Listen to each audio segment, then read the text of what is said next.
Yeah, you know, I haven't been to one of these conferences since the very first one.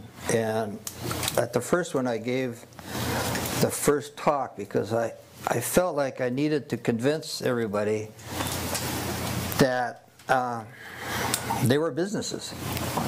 Your little environment, NGO, nonprofit is a business.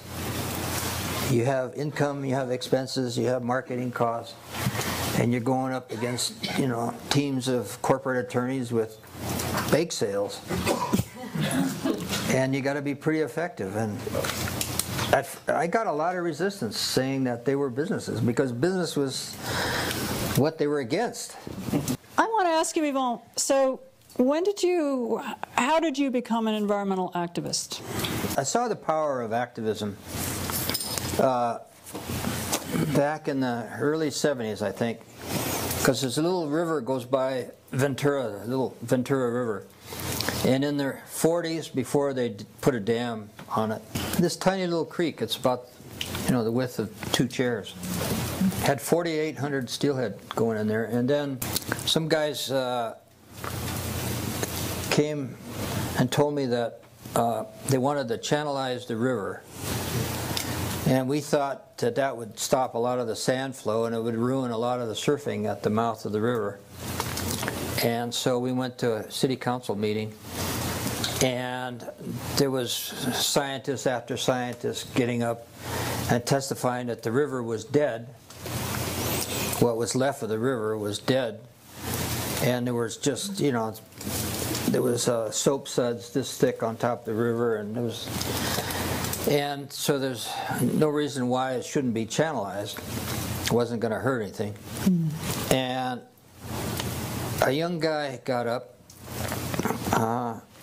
and he did a slideshow of all the life that was still along the river. And there was birds in the willows, and there was salamanders and frogs, and it was, I mean, it was an incredible amount of life. And there was still some eels that came into the river, and there were, and they ended up the slideshow with slides of steelhead smolts that were still coming into the river. I mean, they're real survivors, and that brought the house down. I mean, one person stopped that whole thing, and I saw how powerful the actions of one person can be. And we gave the guy this, he was a graduate student. He was like 21 years old or 22 years old. We gave him an office, and he started a Friends of the Ventura River. You know, it's up to activists to take that science and then use it to do some good with it. And so that's why we give money to activists, and we give money to the ones where no one else will fund them. I was fishing up in British Columbia one time and with my son, and I was getting out of the river, and I had my waders on and stuff, and I was stepping out of the river, and here comes this gigantic logger coming right at me. You know, he has the striped shirts, logger shirts, big suspenders, had a big beard, and he's about 6'4" and weighed about 350 pounds. He comes to me and says, "Hey, you're Yvonne Shinar, aren't you?" Oh, God.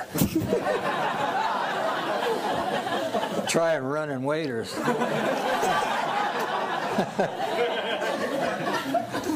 So I said, "Yeah." He says, "You give a lot of money to environmental organizations, don't you?" Oh, God. Because we give a lot of money up in BC to anti-logging groups and stuff.